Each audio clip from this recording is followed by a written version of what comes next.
Quand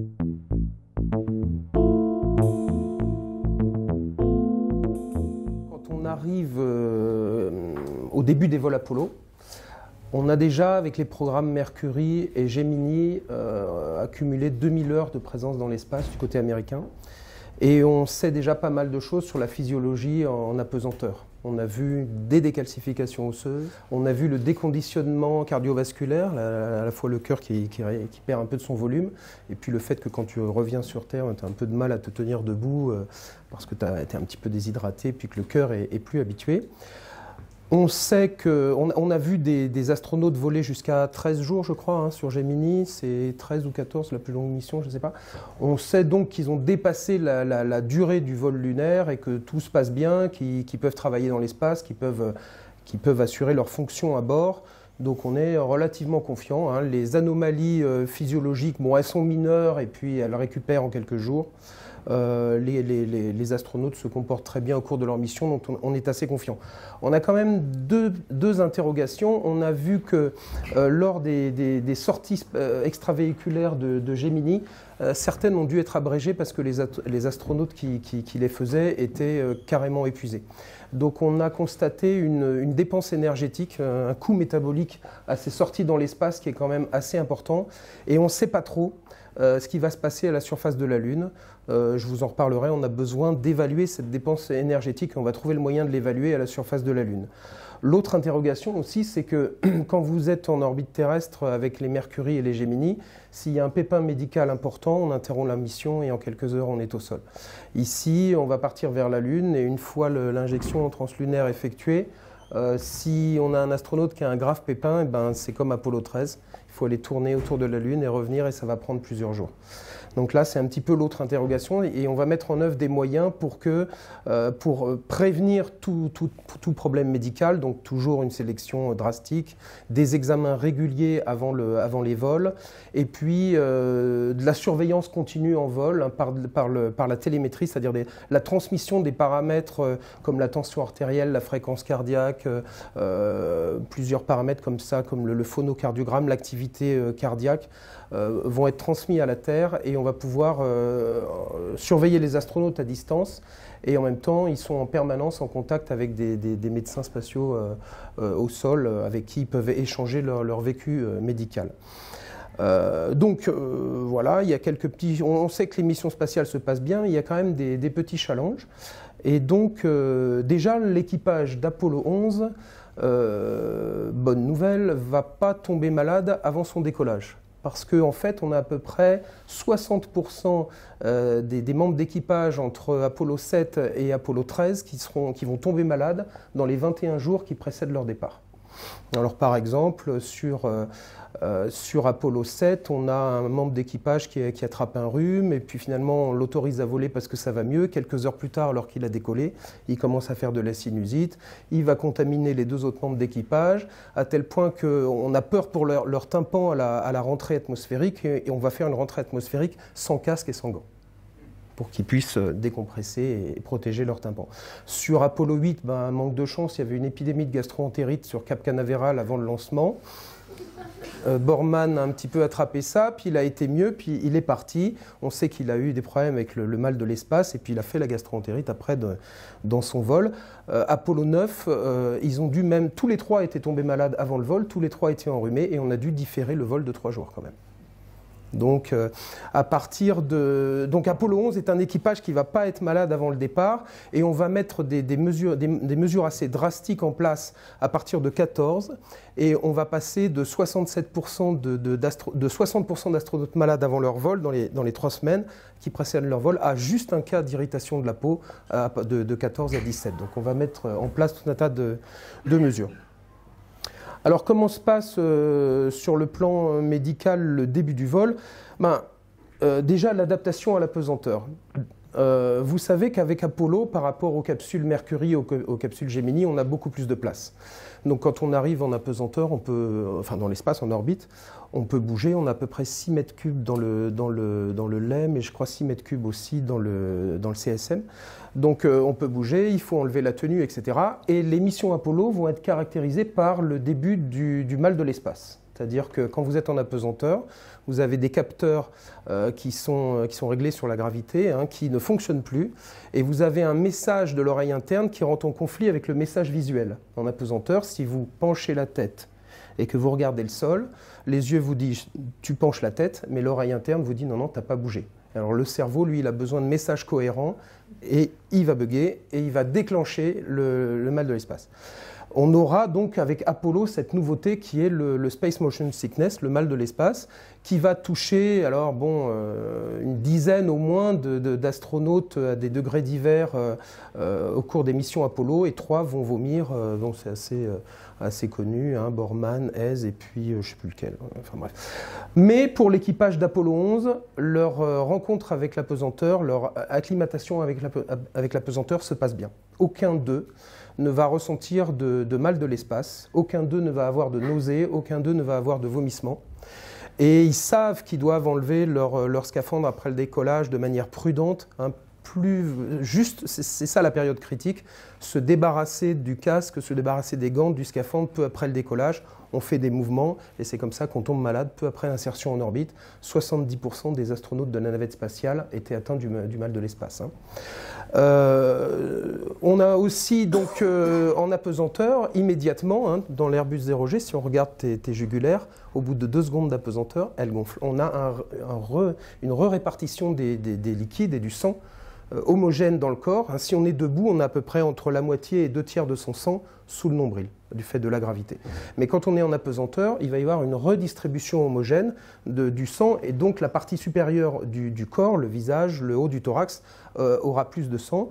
Et ça va donner aux astronautes d'Apollo 11, tous les 3, une sensation de tête pleine. En fait, c'est un peu comme si, pour savoir ce que c'est qu'être en apesanteur, vous pouvez relever les pieds de votre lit, et puis de 6 degrés par exemple, hein, puis vous mettez un petit peu la tête en bas comme ça, et puis là vous avez une pesanteur au niveau de la tête. Ben, c'est ça être en apesanteur, on a un fluid shift, un déplacement de sang vers le crâne. Donc ils ne sont pas malades avec le mal de l'espace, mais ils ressentent tous une congestion du visage, une sorte de petit mal de tête qui les ennuie. Et puis ça s'accompagne aussi avec le nez bouché, hein, parce que c'est comme quand vous êtes enrhumé, il y a un afflux de sang au niveau des muqueuses du nez et des voies respiratoires hautes, ORL, et vous avez comme l'impression d'avoir une sinusite, vous ne sentez plus et vous êtes tout congestionné.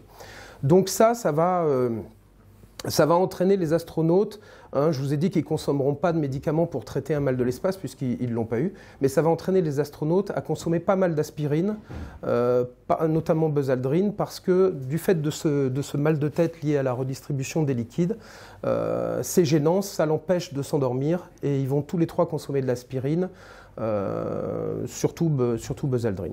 Ils ne consommeront pas de somnifères au cours du voyage, hein, contrairement à d'autres équipages, juste de l'aspirine pour faire calmer un petit peu ce léger mal de tête et pouvoir s'endormir.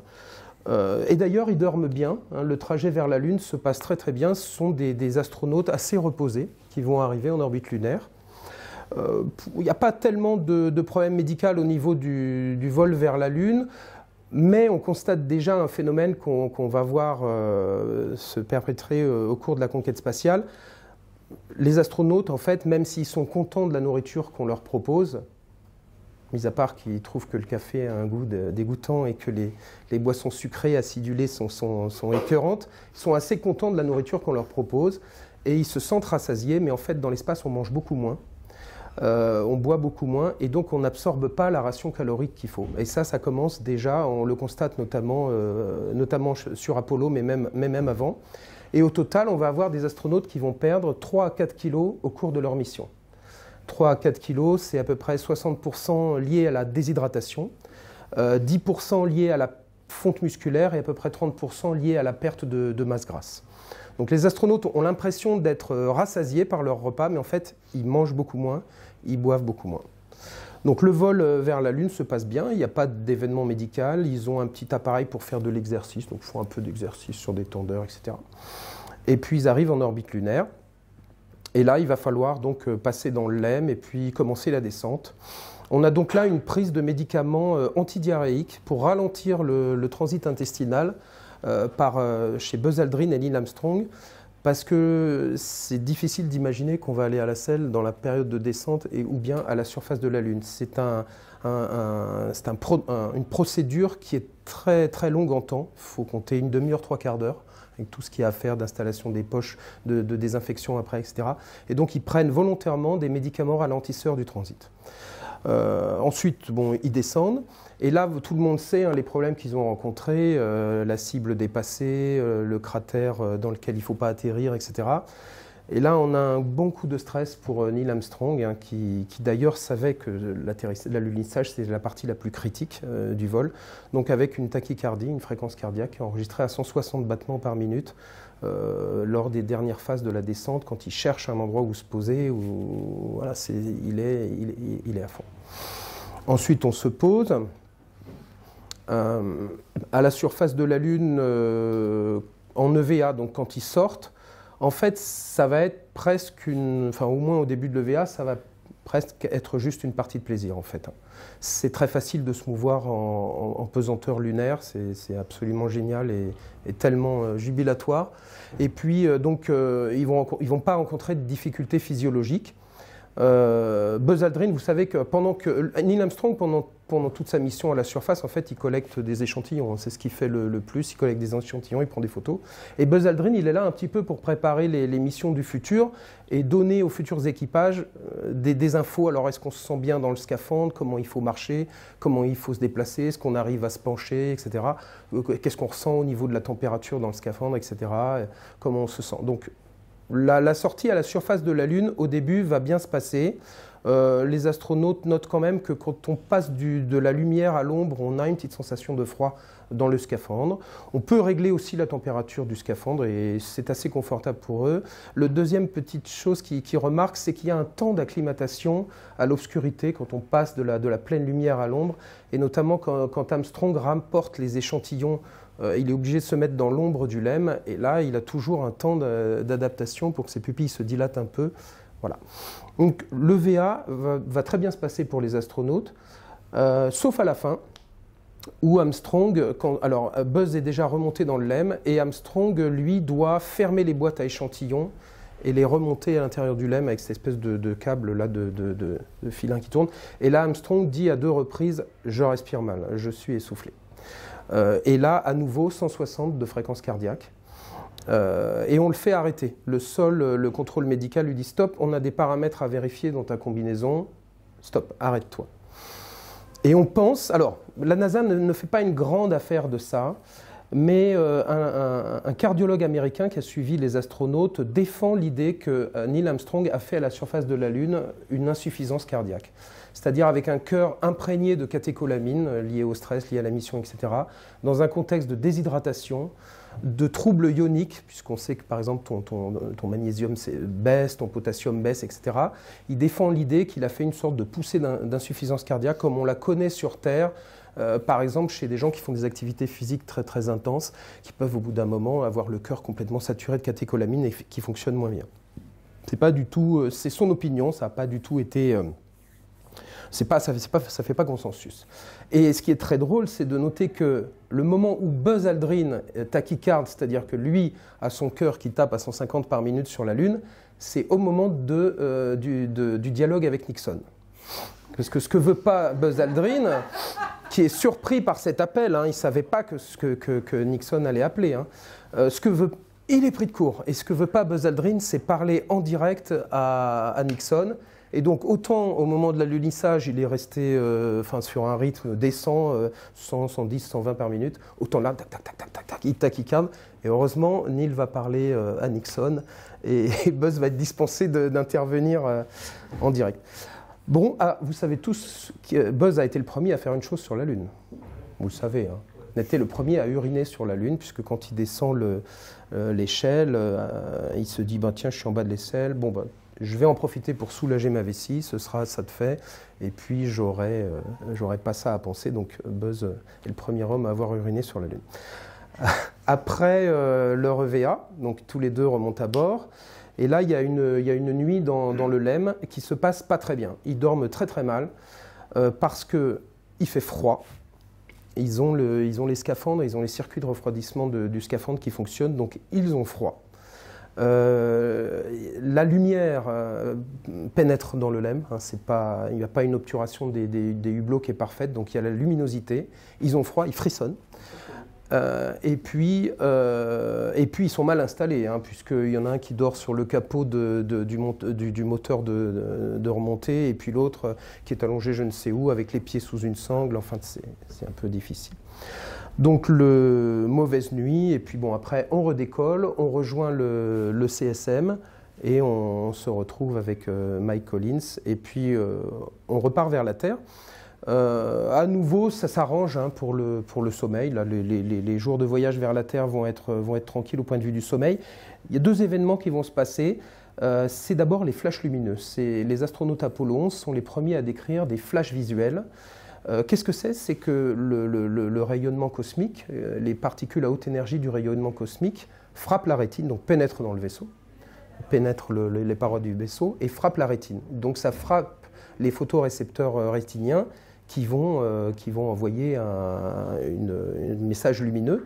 Et donc, que vous ayez les yeux ouverts ou fermés, évidemment, c'est davantage quand vous le voyez. Vous êtes plus surpris encore quand vous avez les yeux fermés. Vous ressentez des flashs. Et ces flashs, ça peut aller jusqu'à 3 par minute, de diverses formes. Il y en a des blancs, il y en a des jaunes, il y en a d'autres couleurs, des étoiles, des zébrures, des traits, etc. Et Jean-François Clairvoy nous dit qu'il en a eu aussi dans la navette spatiale. C'est comme si quelqu'un, quand il dormait, comme si quelqu'un le flashait à bout portant. Donc ça, c'est l'impact des particules des photons de haute énergie sur la rétine qui déclenche ça. Il y a aussi une chose que Michael Collins va révéler bien plus tard, des années plus tard, je ne sais pas pourquoi, il faudra lui demander. Mike Collins a eu des petits problèmes par rapport à la pression très, très basse qu'il y a dans le vaisseau.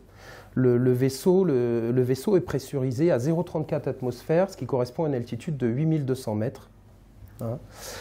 Et Michael Collins va ressentir des bends, ça veut dire des formations de bulles d'azote au niveau des articulations, notamment genoux. Bon, il avait déjà ressenti ça lors de Gemini, et il ne le dira pas. Je ne sais pas pourquoi il ne le dira pas, il faudrait lui poser la question. Ce petit incident lors du vol retour. Le vol retour se passe bien, ils prennent, en prévision de la rentrée atmosphérique, ils prennent là quand même des médicaments contre le mal des transports. Donc un mélange de scopolamine et d'amphétamine. Il y a le splashdown et ils en reprennent une fois qu'ils sont dans l'eau parce que ça tangue quand même pas mal. Ensuite, vous savez, on les récupère sur le porte-avions.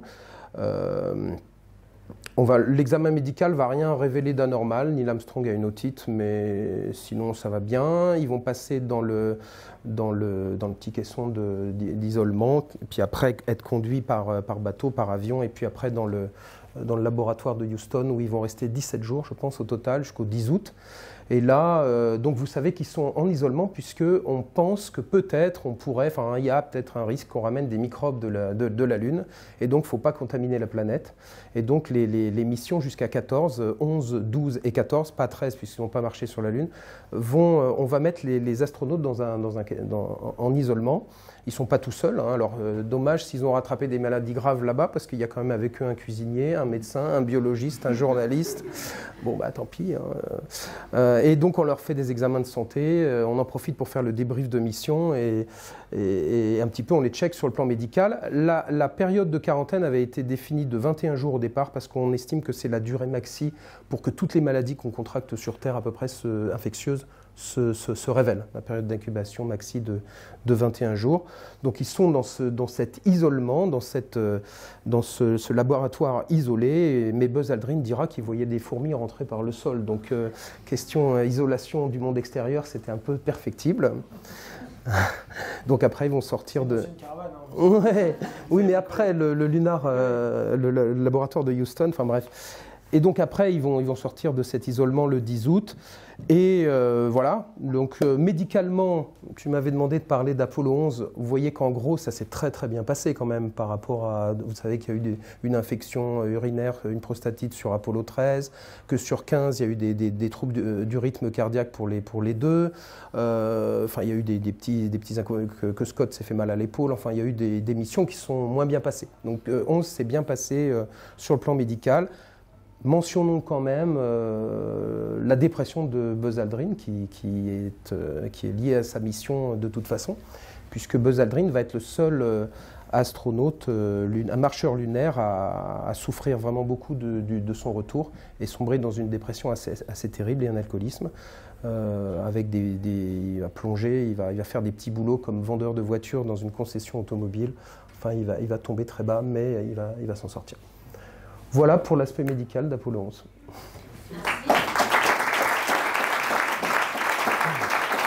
Le mal de l'espace dure en général 48 heures. La valeur moyenne, 48 heures. C'est pour ça qu'on ne prévoit jamais de sortie dans l'espace avant 3 jours. Parce que si vous vomissez dans votre scaphandre, vous pouvez mourir. On a vu ça avec Luca Parmitano, qui a eu une fuite de liquide de refroidissement.